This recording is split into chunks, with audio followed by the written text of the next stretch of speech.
பெஞ்சல் புயல் காரணமாக விழுப்புரம் பகுதியில் கால்நடை பண்ணைகளும் கடும் பொருளாதார இழப்பை சந்தித்துள்ளன. இதுகுறித்த தகவல்களை களத்திலிருந்து வழங்குகிறார் செய்தியாளர் விக்னேஷ் முத்து.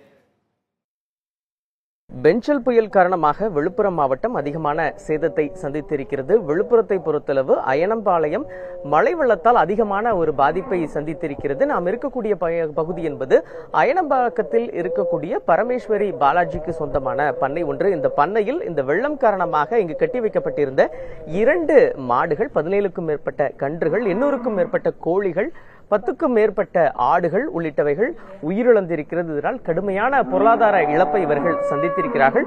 இது சம்பந்தமாக நாம் தற்பொழுது நேரடியாக கேட்டுக்கலாம். வணக்கம். இப்போ ரொம்ப துயரமான ஒரு சம்பவம். ஒரு ஆட்கள் எப்படி உயிரிழக்கமோ அதே போலதான் வீட்டில் வந்து வளர்க்கக்கூடிய கால்நடைகளும். இதை எவ்வளவு கஷ்டப்பட்டு வளர்த்திட்டு இருந்தீங்க? இப்போ இதனால உங்களுக்கு எவ்வளவு இழப்பீடு ஏற்பட்டிருக்கு? இழப்பீடுன்னு பார்த்தீங்கன்னா எங்களுக்கு பெருசு தான், எதிர்பார்க்க முடியாதது, யாருமே எதிர்பார்க்கல. ஸோ அந்த அளவுக்கு வந்திருக்கு.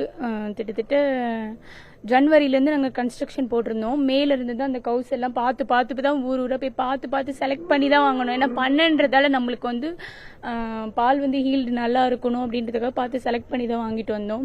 ஸோ இப்போ மேன் பவர்லேயும் யூஸ் பண்ணிட்டு இருந்தோம், ப்ளஸ் மிஷின்லேயும் யூஸ் பண்ணிட்டு இருந்தோம். இப்போ இந்த மழையால் ஃபுல்லாகவே இப்போ ஒரு 2 டேஸாகவே ஃபுல்லாகவே ஃபீட் எல்லாமே வச்சுருந்தோம். ஃபீட் எல்லாமே இந்த மழையால் தண்ணியில் அடிச்சுட்டு போயிடுச்சு. இப்போ இது மாட்டுக்கு ஒரு தீவனம் கூட இல்லை.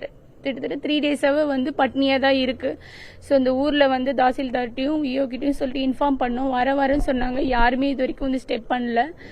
காலையில் 4, நேற்று ஒரு 6 பண்ணேன், இப்போ ஒரு பண்ணேன். இதெல்லாம் வந்து வெள்ளத்தில் அடியாக இருக்குது. இந்த பண்ணையிலே பார்த்தீங்கன்னா 2 மாடு, 19 கண்ணுக்குட்டி, 800 கோழி, இதெல்லாம் வந்து வெள்ளத்தில் அடியாக இருக்குது. அதோட பாடியை வந்து போஸ்ட்மார்ட்டம் பண்ணுற ஒர்க்கில் தான் நான் வாங்கி வந்தேன். இன்னமும் போயிட்டு தான் இருக்குது. அதோட ஃபைனல் கணக்கு வந்து எங்களோட மேலதிகாரிகள்கிட்ட சொல்லி நாங்கள் சொல்லுவோம். பொருளாதார இழப்பு என்பது அதிகமாக ஏற்பட்டிருக்கிறது. தற்பொழுதுதான் கால்நடை மருத்துவர் நேரடியாக வந்து இதனை ஆய்வு செய்திருக்கிறார்.